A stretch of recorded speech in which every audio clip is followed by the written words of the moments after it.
Family gives full support to police investigations. Land Minister intervenes in Gerehu land grabbing. And new TVET curriculum expected in 2022.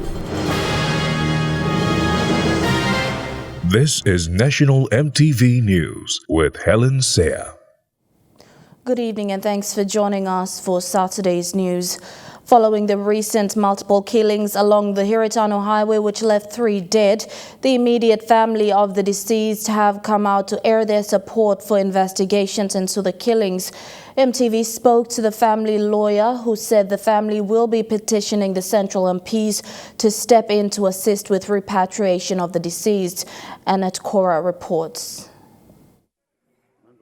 While it is still highly unlikely that the suspects involved in the retaliatory attack which resulted in the killing of 3 men along the Central Province's Hiritano Highway will be caught anytime soon, the family of the deceased have aired their support to assist police and let the law take its course into the investigations. EMTV spoke to the family lawyer, who made the family's intentions known today. Okay, bigla something mipla like him awesome. Tupla man all lead up lo mipla. Na all innocent man all kita all know this la all line we also around lo napla all work lo all golo business lo tupla lo enya tupla sim heavy so. Bigla like him lo mipla. Awesome plenty time all go la hamas lo go Highlands also lose him life lo han lo go la. Since mipla violence come lo here lo must be. The leader from Gimi, Okapa district, said they will be petitioning the Central Provincial Members of Parliament to show their support to the families of the deceased in terms of funeral expenses and repatriations back to their home provinces. Me by addressing all leader blongol. Gairukuhiri member MP Pista Iso Amo na William Sam Gole Laupin electorate na Governor Blo Central Robert Agarobe. Tami play petition all must come down and address him this issue. Meanwhile, the aftermath is causing inconvenience for many commuters traveling in between Kairuku, Mekeo, Berena and Gulf Province. Details into the killings are still sketchy, however directives have been handed down to the Central Provincial Police Commander to ensure that the matter is dealt with immediately. A further appeal has been given to the people residing along the Hiritano Highway to allow free flow of traffic while police maintain presence in the area. Annette Cora, National EMTV News. The Lands Minister is working towards taking back the recreational park area that in Gerehu in Port Moresby back from a company that acquired it for business. This follows a public outcry over the occupation of the land they use for sports and leisure activities. The company involved has been asked to show cause as to why the government should not cancel the title and return to the public. The minister responsible for lands, John Rosso, announced steps the government was taking to reclaim the recreational area at Gerehu. Secretary for Lands has issued a notice to quit under Section 145. That was issued 2 days ago on the 2nd December and given to stop work on the particular field at Gerehu after the citizens raised their consent. And I have now also issued a show cause notice to the company involved for them to explain with a view of myself as a minister taking steps to forfeit that land and give it back to the people of Gerehu. So I've already instituted and signed that on the 3rd of December. He believes what is intended for general use by the public should remain as it is. All recreational areas are, in my very strong personal view, like in Leh, my home city, that should remain with the public for their use. It should not be zoned otherwise. On Tuesday this week, local residents protested the occupation of the area that was fenced by a company intending to convert it for commercial use. The fencing was stopped following public outcry. While the company has maintained that it is a legitimate title holder, the minister believes that there are problems with the documents. In my view, there's certain things that were erred in awarding that field. There are certain flaws. The governor for NCDC, Honorable Paus Pakov, had no physical planning meeting held, and this means that the title held under this particular company is void and cannot stand, because the governor as a chairman of the Physical Planning Board has not issued such a physical planning approval. Bradley Valenaki, National EMTV News. Madang police have issued a final warning to illegal settlers at Nagada settlement to start moving or face forceful eviction. Nagada's portion 69, 70 and 78 is owned by the Evangelical Lutheran Church of Papua New Guinea. The deadline was back in November 13th of 2017, where numerous notices were issued to the settlers to move out. At 3 p.m. meeting, police went to Nagada settlement, warning illegal settlers to start packing up and leave the area. The settlers are given till Thursday, 14th of January to move. Eviction exercise is expected to take effect on the 15th of January. Now this is people give me time here. I'm good for time because I'm going to begin to usati attending school in Madang province.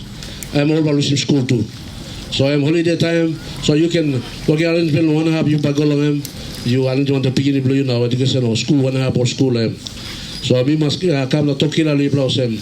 But this time by no more time was pastor you be making long you make to talk now. Something no come up me play got machine blue this level every companies. Following the originating summons filed on the 28th of March 2017, the Madang National Court has granted that all persons living in portions 69, 70 and 78 have until 2017 to vacate the land. However, this did not happen. In 2018, another notice was also issued to the settlers asking them to vacate the land.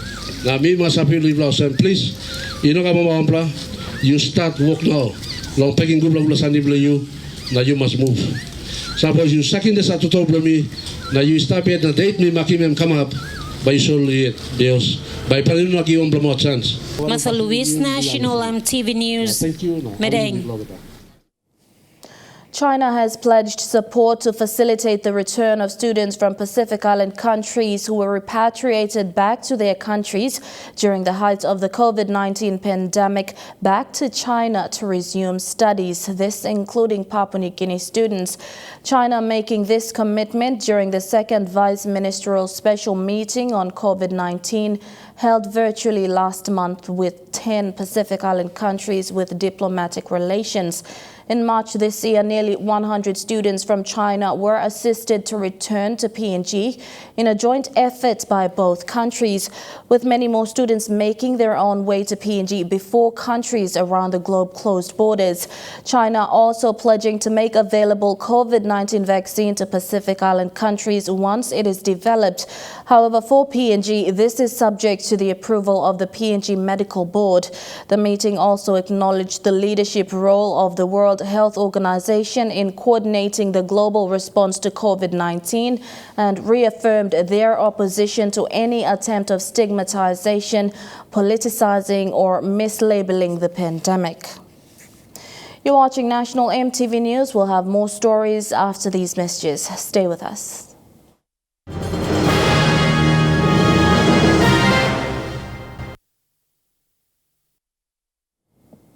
Welcome back. The East New Britain Pandemic Response Controller Wilson Matava says businesses and the general public in the province are not complying with the COVID-19 safety protocols. He says based on general observations over the past 3 months, businesses in the province aren't following the new normal and immediate measures that were set in place. Matava says safety measures such as setting up hand basins and social distancing aren't being practiced anymore, despite the ever-present risk of contracting the virus. He says the police and other security-based companies have been tasked to carry out an inspection to make sure the safety measures are followed.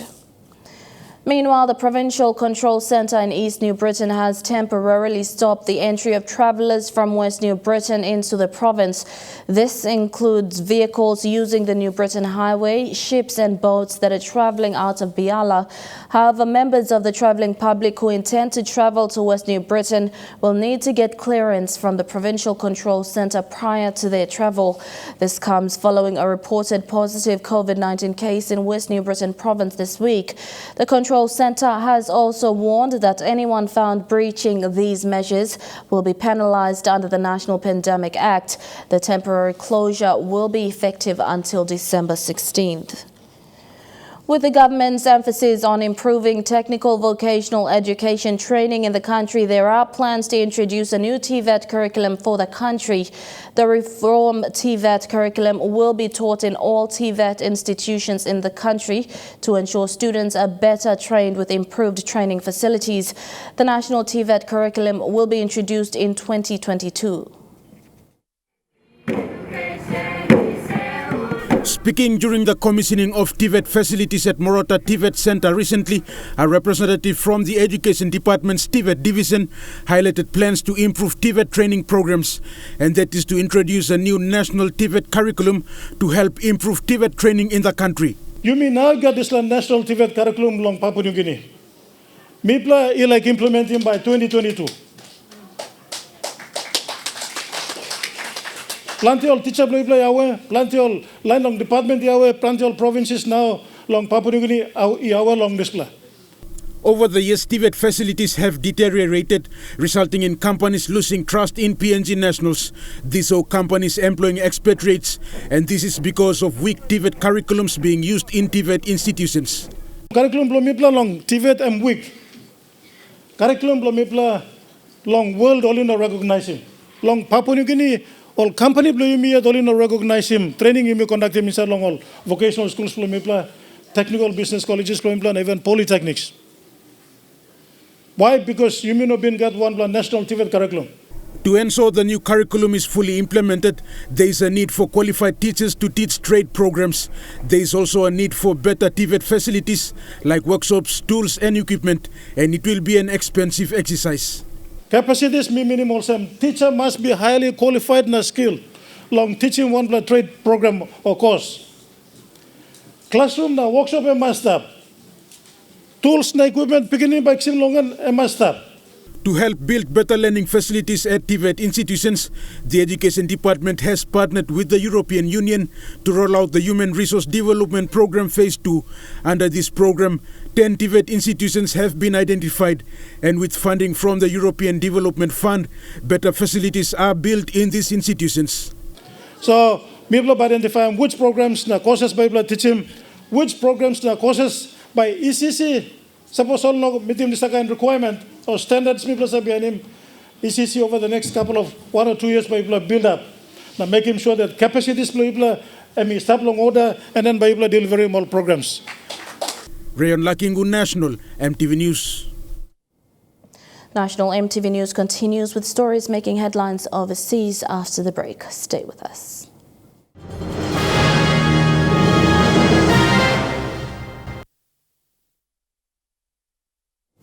Welcome back to the news. Turning overseas, it's been 4 months since the devastating explosion tore through the center of the Lebanese capital Beirut, killing around 200 people and injuring many more. An investigation that was promised within days has yet to detail the cause of the blast. Dozens of arrests have been made, but nobody has been held responsible and none of the victims compensated. Lebanon is living in a state of aftermath. A country turned on its head.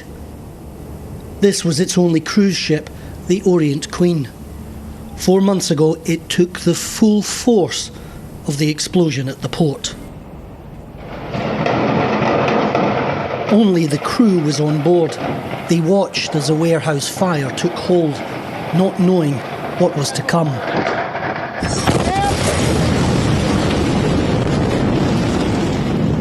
The ship's home port, its safe harbour, lay in ruins. The Orient Queen was upright, but the engine room was flooding, and crew members were missing. On the quayside, Chef Michael Villanueva was badly injured. Our ship's interior was wrecked. We had a hard time getting out. I didn't feel the second blast because I was slammed into a wall on the first one. When I came to, I tried to stand, but my leg was shattered. Now back in the Philippines, 4 operations later, they've managed to save his leg. The port and much of Beirut was in chaos. At the Orient Queen, they were still searching for missing crew. It took more than 2 hours to find the body of Haile Reta. The Ethiopian crewman had been blown off the ship. He was found at a nearby pier. Mustafa Ayrut wouldn't be found for days. His father travelled from Syria. His DNA was used to identify his son's remains. The explosion tore away any remaining shred of credibility from a government that stored for years dangerous chemicals here in the heart of the city. It's too much for the brain to accept and for the heart to even handle. Hannah Abu Mehri is the ship's owner. If this happened to metal and to concrete, can you even imagine? She's seeing the wreckage for the first time. Like many here, she's overwhelmed with anger and disbelief that a disaster so easily avoidable was allowed to happen. I blame every person that knew what was there at the port and not taking action. So many lives, so many innocent people have lost loved ones, have lost their homes, their work, their dreams. It's not just us, it's not just the Orient Queen, it's everyone. Dozens of arrests have been made, but an investigation that was promised to take only days, 4 months later, is still dragging on. This is a crime scene. The government knew that the dangerous chemicals were being stored here, so did the judiciary, so too did the port authorities. It was only the Lebanese people who were being kept in the dark, and few of them believe that the truth will ever emerge from this pit of corruption.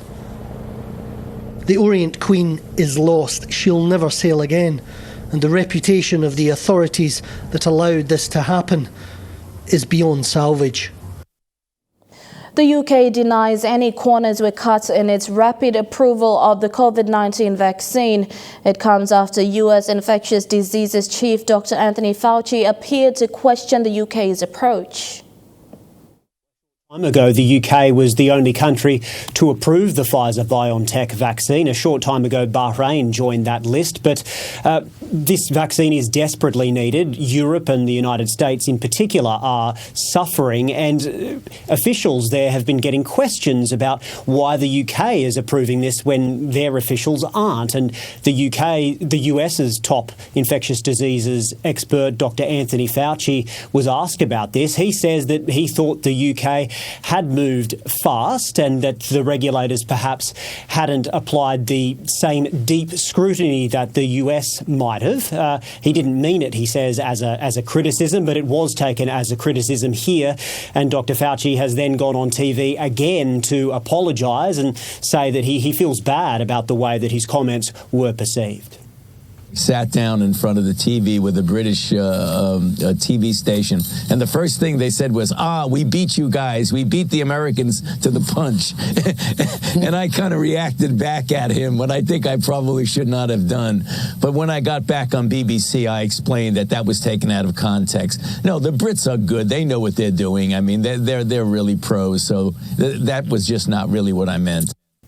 Well, the first vaccinations are due on Tuesday. The doses have already started arriving in the country. They're coming in from a factory in Belgium.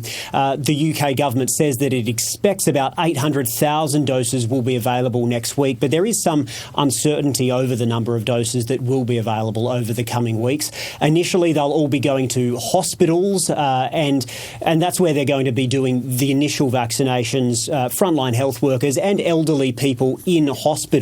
Of course, there's a huge need to get this into nursing homes as well, but at the moment they simply can't do that. The logistics are too hard because the doses come in big 900 vial boxes, and of course they need to be kept at -70, and they haven't figured out a way yet to safely move them and split up those doses so they can get into nursing homes. So desperately needed amongst the aged care sector, but for now they'll have to wait.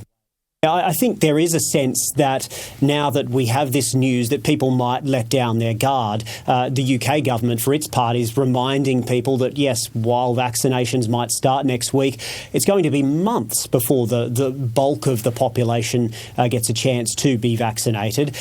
Case numbers here are gradually reducing, but they're still very high, around 16,000 today. But if you look in other parts of Europe, Italy, for example, just today, 800 COVID deaths were recorded, and yesterday more than 900 COVID deaths recorded, a record there. So a very, very serious situation indeed. And yeah, the World Health Organization is saying that just because we're getting some good news on the vaccination front, people shouldn't think that this crisis is over. As coronavirus cases surge in the US, the economic recovery is slowing. In November, the American economy added the fewest number of workers in 6 months, hindered by a resurgence in infections. 245,000 jobs were added, far fewer than the 440,000 economists had predicted. It's the 5th month in a row the pace of hiring has tapered off as states start reinstating lockdown measures amid worsening pandemic conditions. President-elect Joe Biden says the figures are dire. Over the past 3 months, 2.3 million more people are long-term unemployed, meaning for 23 weeks or more. By far the largest increase on record. This is a dire jobs report. It's a snapshot, I might remind you, up to mid-November. Before the surge in COVID cases many predicted, and the deaths rise that we've seen in December as we head into a very dark winter ahead.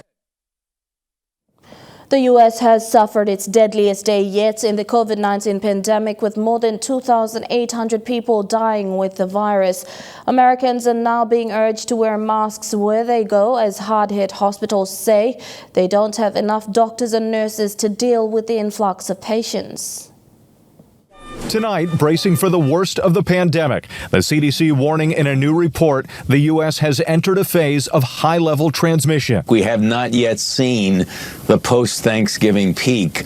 That's the concerning thing, because the numbers in and of themselves are alarming. That impact coming right before Christmas, after daily COVID cases nearly doubled in just over a month, from 100,000 on October 30th to 196,000 December 2nd.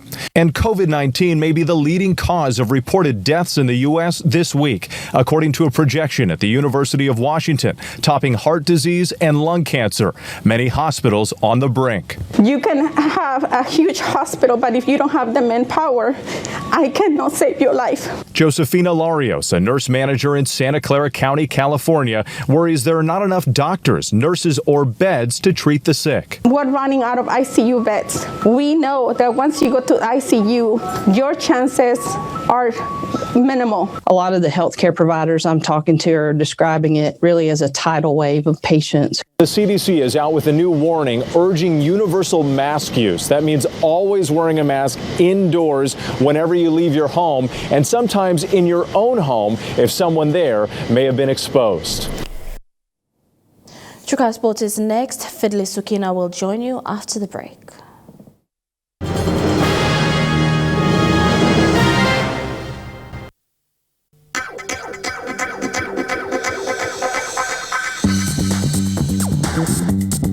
Chuka Sports.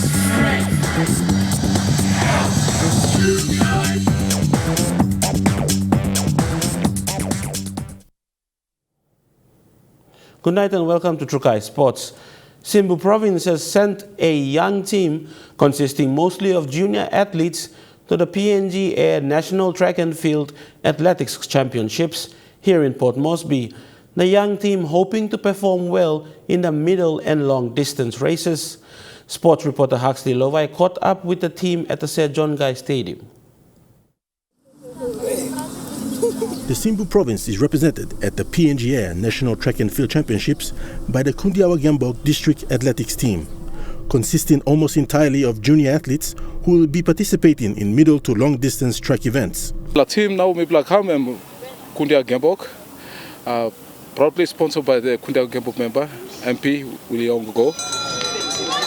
The youthful 22-member team, whose ages range from from 13 to 18 years are excited at the opportunity of taking part in the championships at the Sejongai Stadium in Port Moresby.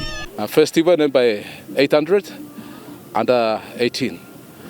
Now in the afternoon, 5 o'clock, I got a 5,000 meter race, 10,000 meter race, ein women race, and become late afternoon. So me bring him all athletes kundia Gembok alone. Already compete on this weekend national championship. Simbu Province is renowned for producing the country's top long-distance athletes, and the team hopes to maintain their strong showing in the 800, 5,000 and 10,000 meter events respectively. The 4 LLG in Kundia Gembok district, especially Waye, Eben, Nikande and Midland, the team accompanied by 4 athletes, 4 officials, Mr. William Sukma Mountain Athletics. Hakstilovai, Trukai Sports. While other teams are enjoying a weekend of athletics competition at the PNG Athletics National Championships, the 3-member contingent from Oro Province are faced with an uncertain return to their province. The 3-team contingent are competitive athletes but have faced trying times taking part in athletics and as representatives of Oro Province. The National Athletics Championships are an avenue to showcase talent across provinces in Papua New Guinea. While there is a strong showing of over 300 athletes across 11 centers around PNG, there is still a struggle for teams to get their athletes into the city. For Team Oro, just a 40 minutes flight into Port Moresby, it was not easy. The team of 3 athletes had previous experience taking part in previous national championships, even attaining gold and silver medals. Selvi Samoka had previously received gold in a championship in Goroka, with Shena Saofe and Selinora Kakarere, his 2 other teammates, also having taken part in previous championships. But in recent years they had struggled with no facilities and coaches to help them train and improve their times for competition. Na mipa got good facility or training. Na mipa struggle employed. Nampa by mon one amount bumta fish bumta travel kalo anama national championship. With their determination to take part, the 3 were the only athletes from Oro Province to get a one-way ticket to Port Moresby and are unsure how they will get back home. Last 2 years, mipa been go through Sampa championship, mipa been go na mipa come back and stop 2 years, mipa just stop nothing. Na mipa this year too, mipa thinking of mipa like run and mipa come back. They are being housed by a family not related to them, but through their willingness to help these young athletes, spoke off camera and said the trio are concerned how they will return, which might see them fundraise for their return fare. Now it stop, mipa look lo how bumta go back and travel go back and lo province bumta. So lupa sa mipa at bumta organize na mipa bumta mipa tupla wante wane mipa go travel go back and lo wane province. It is sad considering that there were initially 17 of them that wanted to attend the championships, but only the 3 could afford the one-way ticket to Port Moresby. Plenty bumta got interest. Mipa sa come no training, but sa funding tol make him. Trango sampla bumta mipa lusim. Sampla mipa strong usagad interest. I got goals done him. Come. And we will have more stories after these messages. Trukai Sports. And welcome back to Trukai Sports. Some news abroad. New Zealand para-canoeist Corbin Hart has turned a life-shattering experience into a positive one against all odds. His world changed forever a year ago when a normal day at work turned traumatic. He lost his right leg and nearly his life, but a year on, he is training with Olympic hopefuls.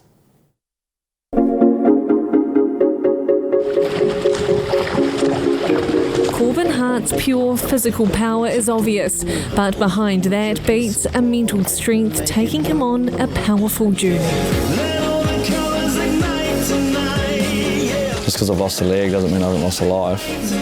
I can still carry on doing what I do, and you know, the new normal is probably better than what it used to be. That new normal means doing only the things he loves, a stark difference to his life before. I lived a pretty hard and fast life. I spent a lot of time working, a lot of time away from home. The hard grind of road construction mainly, up and down the country, operating heavy machinery, crushing and compacting rock and gravel. Cleaning up for the day, and I slipped over and then ended up getting my legs stuck and getting dragged back into the machine. It was a big crack and crunch and there was nothing left. My foot came out of my boot and I'd scan up around my waist and I had a little knee cap and a bone just going. All alone with no one else on site that day, Corbin could easily have bled to death. Was there a moment where you were prepared just to let go? I did. I did for about 4 or 5 seconds. You know, it's a big pill to swallow to just give up, and I'm not like that. And then I thought, no, I can't. I just cannot. He ripped his shirt to put a tourniquet on his leg, dialed 111 and hung on. For half an hour he waited before being rushed to hospital in a chopper. I remember yelling at them and I was like, am I going to die? And they just shook their head. There for just a week, in that short time, an epiphany, a new purpose in life. Talking to a psychologist at the time, and he said, if you died that day, what would you be happy of the legacy that you left? And I said, in a way, yes, in a way, no. He said, what would make you happy now? And I said, well, if I could do something like a sport, you know, maybe try get as far as I could go. He thought of longtime friend Caitlin Ryan, now one of the stars of our Olympic canoeing program. Her encouragement got him into the boat, but it was his courage that took him the rest of the way. I remember saying to him, like, be prepared, you'll get wet, you'll fall in, and he got in on the first day and he took off around the lake, and I was like, no one's done this, and he's got one leg, you know? His potential seemingly limitless. In just 9 months, he was lining up in his first ever competition. Corbin was the only para-paddler in the K1 final. Not only that, he beat them all. That desire to be the best now influences everything he does. His philosophy, you can make a habit of success. Now training alongside Tokyo Olympic hopefuls Amy Fisher and Tavar Clifton. I like to give them a run for their money. I don't want to be left behind, like being the new guys, so I want to train even harder to keep up with them. The Tokyo Paralympics, his next goal. I will be going, and I would tell myself that, so I'll keep going until I get there. His mindset just the same as it was on this day a year ago. In a few short seconds, you sometimes get another chance, a chance Corbin Hart refused to let slip away. India has taken a 1-0 lead in the T20 International Series, defeating Australia by 11 runs in Canberra. Here are the highlights. The visitors batted first and reached 7 for 161. KL Rahul was the pick of the batters, finishing on 51.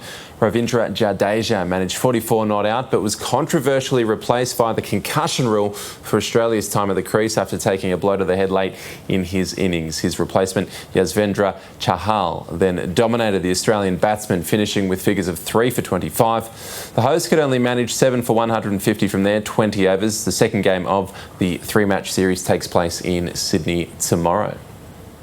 When you've got doctors making those decisions to say, you know, that he can have a concussion sub, then no doubt those decisions need to be made. But you know what happened from there is, you know, the next question, I guess. The like for like, from my point of view, it would definitely be that one's an all-rounder and a gun fielder, and the other one's just an out-and-out bowler who bats 11.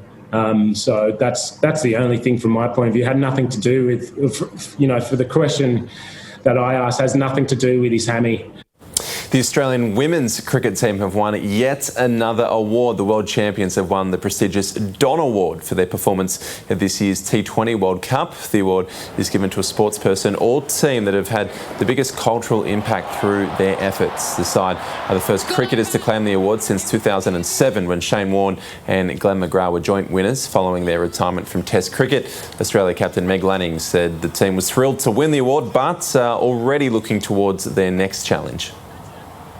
I think there's some discussions around a tour potentially in the new year, but what exactly that looks like, we're not sure yet. So I think CA are trying to work as best they can to get some cricket for us, because I think it's important to keep the momentum going, I guess. But for us as a group, I think the next really big thing on the radar is the 2022 One-Day World Cup. So there'll be a fair bit of one-day cricket between now and then. That's sort of the big thing on our radar, which we'll be working towards. And that story wraps up Trukai Sports. Helen will be back with the weather report. Enjoy your weekend in sports and good night. Trukai Sports.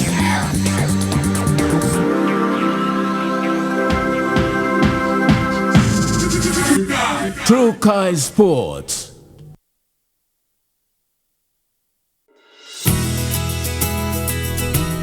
This weather update is proudly brought to you by MoniPlus. With you always.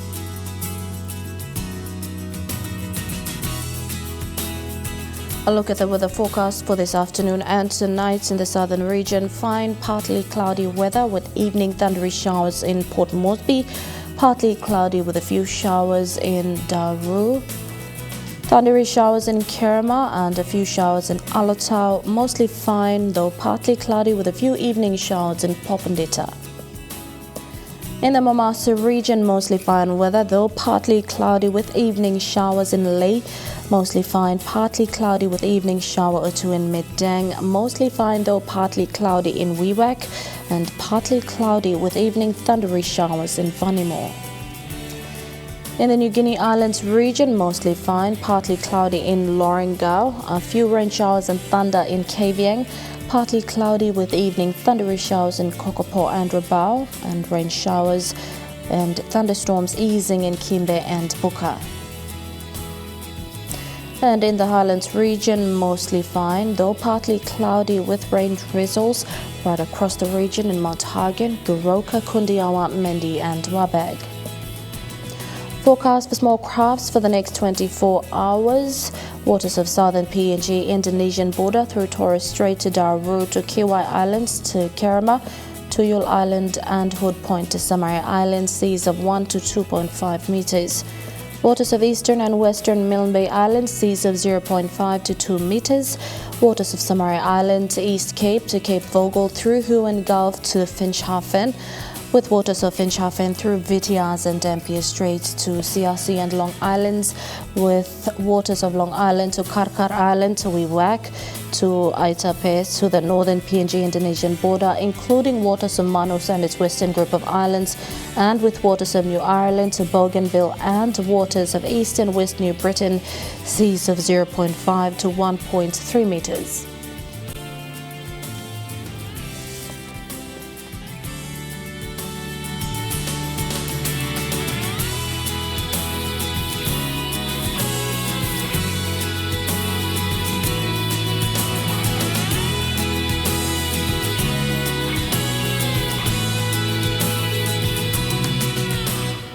A look at the ocean forecast for PNG areas in the Coral Seas.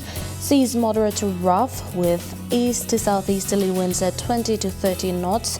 In the Solomon Sea, seas light with northwest to northeasterly winds at 10 to 15 knots.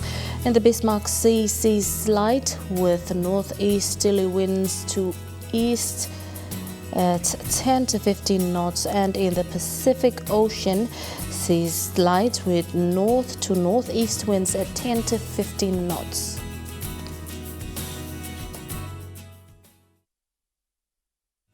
The weather update was proudly brought to you by MoniPlus. With you always.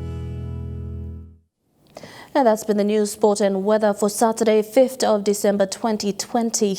On behalf of the news team and I, have a great weekend. Good night.